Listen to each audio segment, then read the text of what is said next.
এই সবজিটার উপকারিতা কিন্তু অনেক। আমরা অনেকে না জেনেই এই সবজিটা না খেয়ে থাকি, আবার অনেকেরই অনেক পছন্দের। আসসালামু আলাইকুম, সবাইকে স্বাগত জানাচ্ছি রেসিপি বাই ফারহানা এই চ্যানেলের একটি নতুন ভিডিও দেখার জন্য।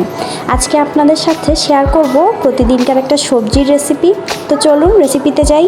সবজিটা রান্না করার জন্য প্রথমে আমি এখানে আধা কাপের মতো তেল দিয়ে দিয়েছি। আপনারা চাইলে সরিষার তেলেও রান্না করতে পারেন।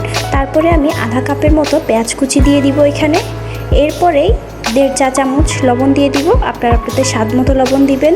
লবণ দিয়ে পেঁয়াজটাকে একটু নেড়ে নিব। পেঁয়াজটা সফট হয়ে আসলে তার মধ্যে 1.5 চা চামচ রসুন বাটা দিয়ে দিব।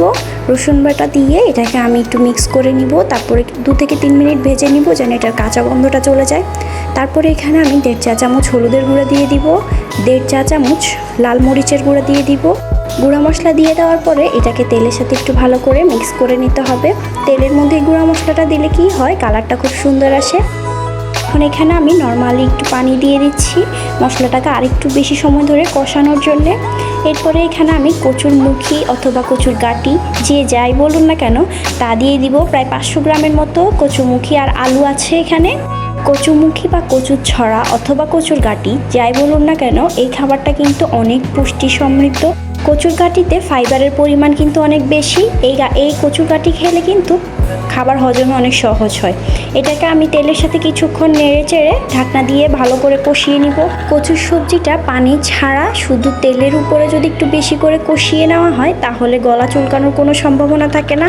তারপরেও যদি গলা চুলকানোর সম্ভাবনা থাকে তাহলে একটু তেঁতুলের কাঠ দিয়ে দিলেই ব্যাস হয়ে যাবে। এই যে আমার কষানো হয়ে গেছে। এখন এর মধ্যে আমি প্রায় 2 কাপের মতো পানি দিয়ে দিয়েছি। পানিটা যখন একটু ফুটে আসবে তখনই আমি এখানে ভেজে রাখা মাছগুলো দিয়ে দিব। আপনারা যে কোনো মাছ দিয়ে এই রান্নাটা তৈরি করতে পারবেন, তবে এই রান্নাটা ইলিশ মাছ, চিংড়ি মাছ কিংবা তেলাপিয়া যেই মাছ দিয়ে রান্না করেন না কেন খুবই মজা হয়। এখন এটাকে আমি ঢাকনা দিয়ে রান্না করে নিব বেশ কিছুক্ষণ। এই রান্নাটা আমি মিডিয়াম আছে 20 থেকে 25 মিনিট সময় নিয়ে রান্না করেছি। আমার রান্না হয়ে গেছে। এই যে তৈরি হয়ে গেল অনেক পুষ্টি সমৃদ্ধ কচুর মুখি অথবা কচুর গাটি। আমার রেসিপিগুলো আপনাদের কেমন লাগে তা জানিয়ে অবশ্যই আমাকে কমেন্ট করবেন। আর হ্যাঁ, অবশ্যই আমার চ্যানেলটিকে সাবস্ক্রাইব করে আমার পাশে থাকার অনুরোধ রইল।